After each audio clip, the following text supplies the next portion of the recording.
Welcome back, folks, to WrestleRant, where I give my in-depth analysis of all the pay-per-views that I watch on the WWE Network. Today, I'll be talking about the 2010 installment of Bragging Rights and the final installment of that pay-per-view, 1 year removed from its inception. By kicking off the show, much like the predecessor, was the Champion vs. Champion Raw vs. Smackdown matchup. The Intercontinental Champion Dolph Ziggler, representing Smackdown, taking on the United States Champion Daniel Bryan, representing Raw. So unlike The Miz and Morrison from the year prior, Daniel Bryan and Dolph Ziggler had no prior history coming into this contest. They literally, only days before this pay-per-view, because both Bryan and Ziggler lost their respective qualifying matches to qualify for Team SmackDown and Team Raw, respectively, had a segment on the episode of Monday Night Raw, the go-home show before Bragging Rights, saying, hey, we're both champion, let's face off at Bragging Rights, and that was pretty much it. That was pretty much the build for this match in a nutshell, but I'm not going to complain, though, because it's ridiculous how great of a matchup this was without any prior build whatsoever. It got about 16 minutes, so a lot of time for an opening matchup, especially considering Daniel Bryan and Dolph Ziggler were not the most overacts in the company this time. And it's funny, too, I'm still really waiting on a real feud between these two. I mean, I know Daniel Bryan and Dolph Ziggler are both heel at this point in time. I'm sorry, both babyface. What am I saying? I'm fucking botching today. And I know they had a feud going into WrestleMania 29, but that was tag team. I really wanted just a one-on-one, straight-up feud between Dolph Ziggler and Daniel Bryan. So hopefully we get that at some point.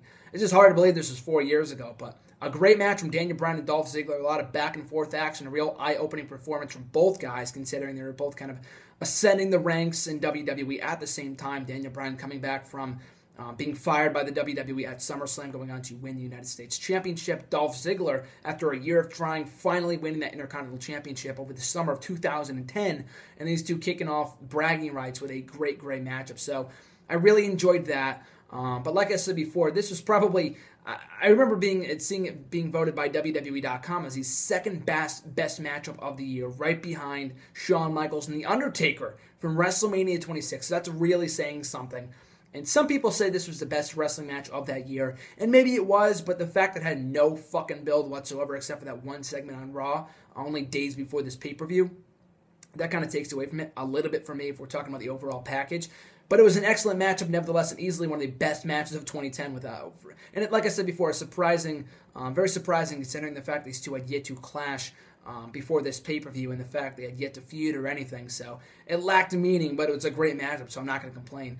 Up next, we had the Nexus, John Cena and David Otunga taking on Cody Rhodes and Drew McIntyre. So blink and you missed it. The title reign of Cody Rhodes and Drew McIntyre as WWE Tag Team Champions.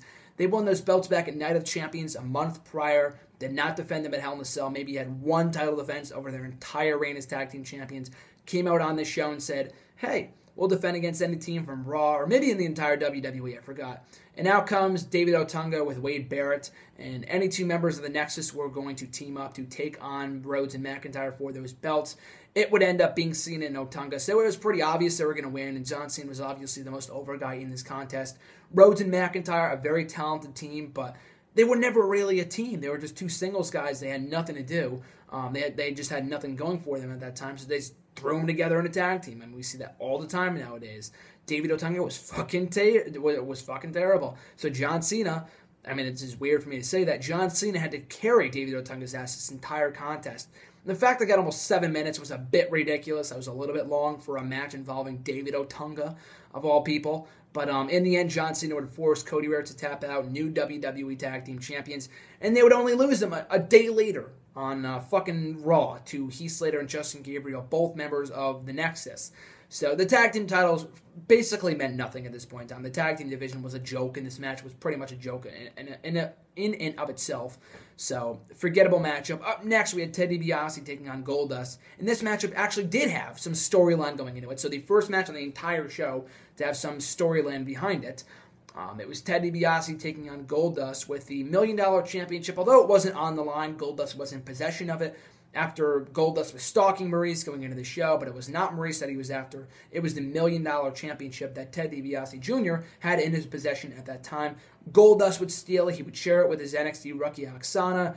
She would turn on him a couple days after this and turn heel at their wedding and leave him at the altar and all this other bullshit. Sports entertainment, of course, as you can call it, I guess. The garbage that is sports entertainment. But even still, though, the match itself was pretty good. Goldust could still go. Ted DiBiase was a great competitor, and as I've talked about with RJ, my WrestleRant radio co-host, on a number of occasions. Ted DiBiase had it all. The guy had potential. He was a very good athlete. Maybe not the best in ring, maybe not the best guy on the mic, but he could have improved over time, and he had so much potential that was fucking wasted. WWE did nothing with him in 2010. They didn't start pushing him in 2011 until the very end of the year when they turned him babyface, and by that point it was too late, too little, too late, and he was gone by the summer of 2013. So Ted DiBiase picked up the victory here. Didn't really mean much since he was attacked by Goldust anyway.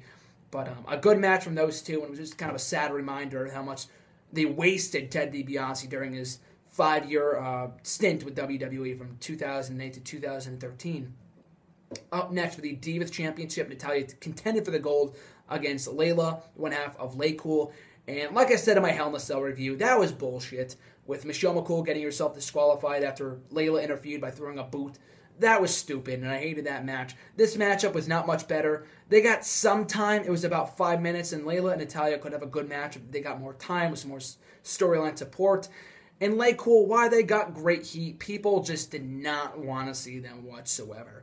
In this matchup, they were pretty much dead for. Natalya was just kind of breaking out on her own from the Hart Dynasty, so she really wasn't all that over at this point in time, but it was a fine matchup, a slight improvement over Natalya's match with Michelle McCool at Hell in a Cell from a few weeks earlier. But aside from that, though, it was a forgettable matchup with Layla winning via dirty tactics. And, I mean, I know the end game was Natalya winning that title in the handicap match at Survivor Series the following month, but the build to that match was fucking terrible. Their Hell in a Cell match was not good. Not inside the Hell in a Cell, the match at the Hell in a Cell pay-per-view between Natalya and Michelle McCool. Layla and Natalya would not have a good match on the show, so not the best showing from these ladies on this show, but like I said before, the end game would be worth Natalya winning that Divas Championship at Survivor Series a couple of weeks later. Up next, we had Kane taking on The Undertaker in a buried alive match for the World Heavyweight Championship. So I enjoyed this feud for what it was. I didn't like the fact it went on for as long as it did. I was just kind of waiting for them to do something new because Kane won every single match in their feud, which was kind of refreshing because The Undertaker always defeated Kane whenever they feuded. So the whole Kane and Undertaker feud was kind of, running its course. And I scratch my head whenever people say they want to see Undertaker retire against Kane in 2014. If they weren't having great matches back in 2010, why would they have a great match in 2014? I know people are going to say, oh, it's all about the storytelling. I'm a big sucker for storytelling too, and I would love to see Undertaker go out with Kane, but I don't want to see Kane be the one to retire The Undertaker. Undertaker could already be done by this point in time. We really have no confirmation of that, so we'll have to wait until WrestleMania 31 time comes around. I mean, their matches kept on getting progressively worse. I enjoyed their Night of Champions match. It was no holds barred. They had the ability to walk around all around the arena and just kind of brawl. So that's what that match was meant for. The Hell in a Cell matchup was not good, even though it was like that feud was born inside Hell in a Cell in the first ever Hell in a Cell matchup back in 1997 when Kane made his debut. But that matchup was just not good because they didn't have the ability to go all around the arena and brawl like they did in the no holds barred match in Night of Champions. And this matchup was not much better. It was a bunch of kicking and punching and all that kind of stuff. And like at Night of Champions, they were all around the arena, but they weren't going for pinfalls. So there really wasn't any suspense in this whatsoever. They had to wait. The fans had to wait until they got over to the crypt atop the stage in order to get excited about it. And before Undertaker could put Kane away, the Nexus came out. And this pisses me off in retrospect, too. I mean, at the time, I thought it was cool. And I mean, there was a small part of me that was hoping that Brock Lesnar would show up, considering the fact it was 24 hours earlier that Brock Lesnar and Undertaker had a face-off at the UFC event on Saturday. And that would ultimately lead to nothing as well, and I don't count their WrestleMania 30 as a continuation of that. I believe there was a plan to have Brock Lesnar show up at WrestleMania 27, or at least on Vince's end. Dana Lee, the president of UFC, wanted nothing to do with that, so that idea was shot down immediately. But this show did take place in Brock Lesnar's hometown of Minneapolis, Minnesota, so it did make sense for those two to go one-on-one on this show, or to at least have Brock Lesnar show up. Like I said, a small part of me was hoping for that to happen. It did not, so I was not really surprised because Brock Lesnar was with UFC at the time. But even still, though, this matchup was what it was. Kane and Undertaker, they were only capable of so much in 2010, much less in 2014. Especially given the stipulation. I mean, it was fitting for the feud, a buried alive match, to send Undertaker away off TV for the next couple of months, because I think the original plan was to have Undertaker go over here, but because he suffered an injury at some point, they had to change plans, have Kane retain. So that was that. Undertaker lost here via interference from the Nexus, which also went nowhere. There were also plans for have Wade Barrett's go up against The Undertaker at WrestleMania 27 with the streak on the line, and they changed plans for that too when they went with Triple H instead. So again, very, very disappointing considering the fact that that matchup could have been good. Maybe Wade Barrett was dead in the water by early 2011. They fucking buried the guy at the end of 2010 with the whole Nexus thing with Cena and all that kind of garbage. But so I understand why they didn't do it, but then why have him attack Undertaker on this show and kind of trigger that feud? So that really didn't make any sense whatsoever. But even so, though, up next we had the big Team Raw versus Team SmackDown match at the multi-man contest.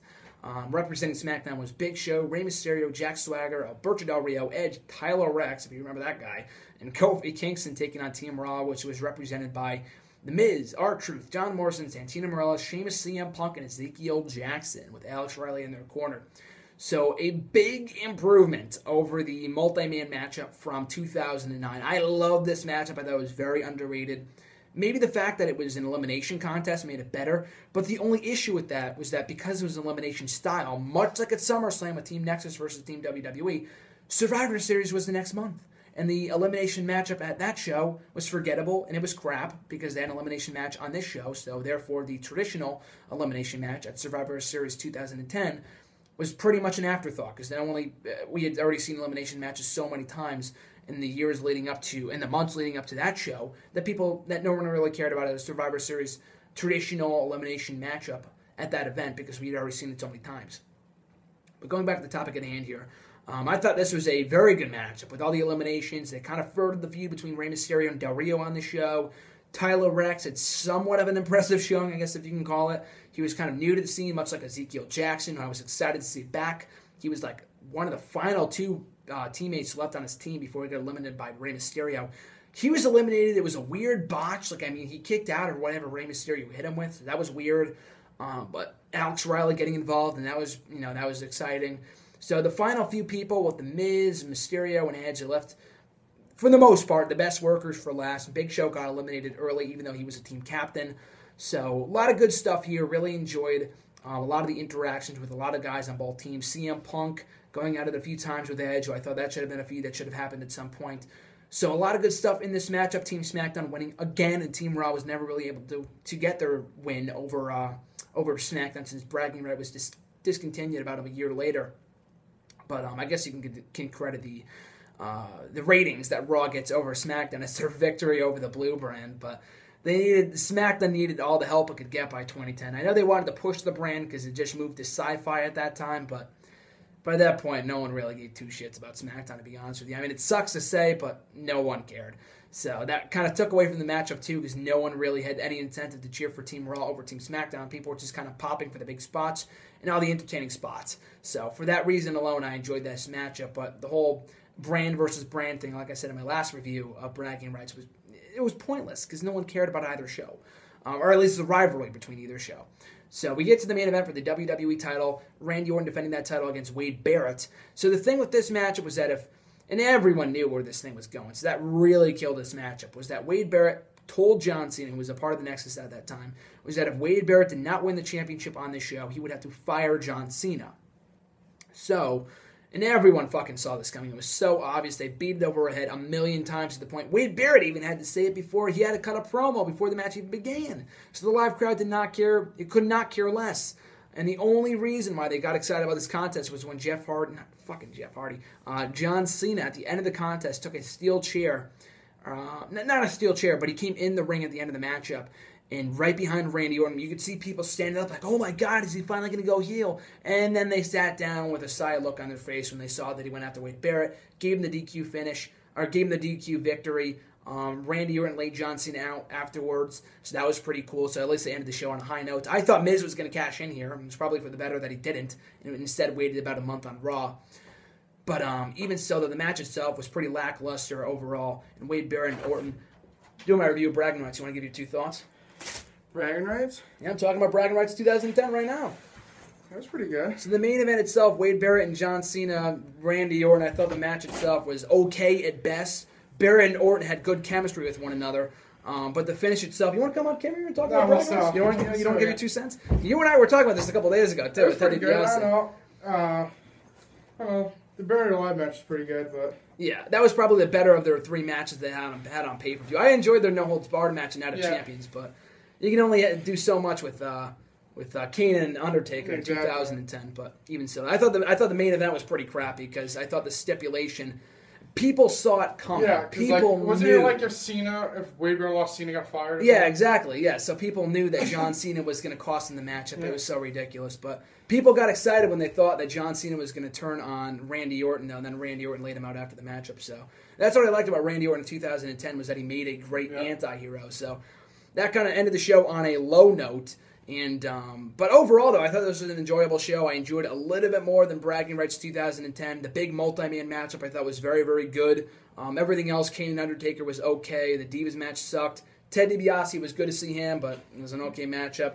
The Nexus winning the tag team titles. Did not give 2 shits about that either. I was like, when I saw that, I was like, wait, who are they fighting again? Yeah, exactly. There's the Nexus, yeah. And the opening matchup between Daniel Bryan and Dolph Ziggler was really great, good too. match. That was an awesome match. The tag match was good, too. The elimination one. Yeah, the multi-man match. Another guy, like, what happened to that guy? Exactly. Yeah, it was ridiculous seeing him. But if you're going to go out of your way to watch any 2 matches on the show, it's easily the multi-man match of Team Raw versus Team SmackDown and the opener between Daniel Bryan and Dolph Ziggler.